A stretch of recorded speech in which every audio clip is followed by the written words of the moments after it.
of the Oscars have already been handed out. One went to the men behind the sound effects in the popular thriller Raiders of the Lost Ark.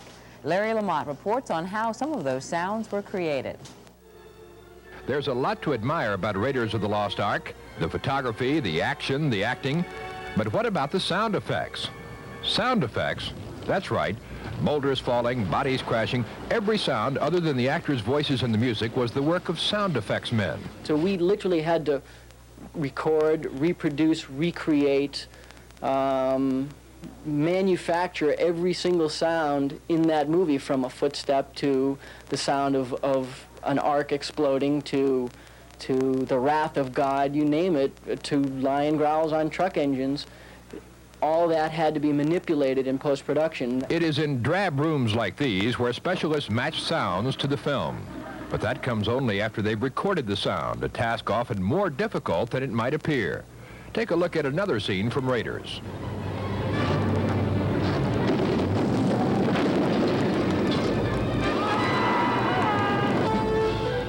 You can hear the truck engine as the vehicle speeds down the road. It would be easy to assume that someone with a microphone and tape recorder simply recorded the sound of the engine. Not so. For the key truck, the Star truck, the one that Harrison drives and people fall off of and climb on and drag under, for that I ended up cutting 2 or 3 different trucks for every cut, and then we'd mix them all together.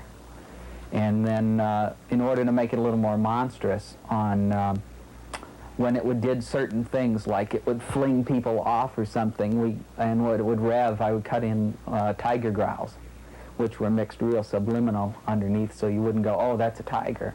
But it kind of made it a little more bestial. You heard right. A tiger's roar was mixed into the track. But did you notice that?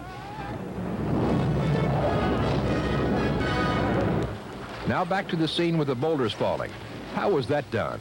Basically, it was rolling stuff. It was rolling a car without a motor running. It was rolling one of those big, I don't know what you call them, one of those big lawn rollers, you know, they're like real heavy to make your lawn flat, down a hill and some stuff like that.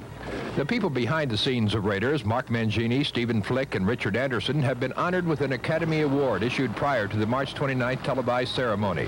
Anderson and Ben Burt were the actual recipients. All involved attribute part of their success to dedication.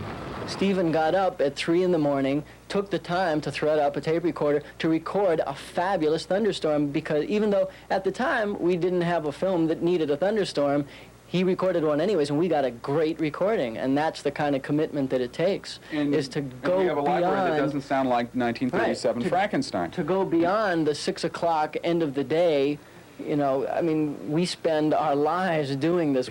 If it moves you, if you feel it, if you feel like at the end of Apocalypse Now that you've been there in Vietnam with these people, and you feel that you've been one with the actor, or one with the movie. Or one with the movie, and you walk out of that movie in a daze going, my God, then we've done a good job. Surrounded by tape boxes, film reels, and sounds, the sound effects men never get the recognition of the stars. But no movie would be any fun without them. I'm Larry Lamont, CNN, Los Angeles.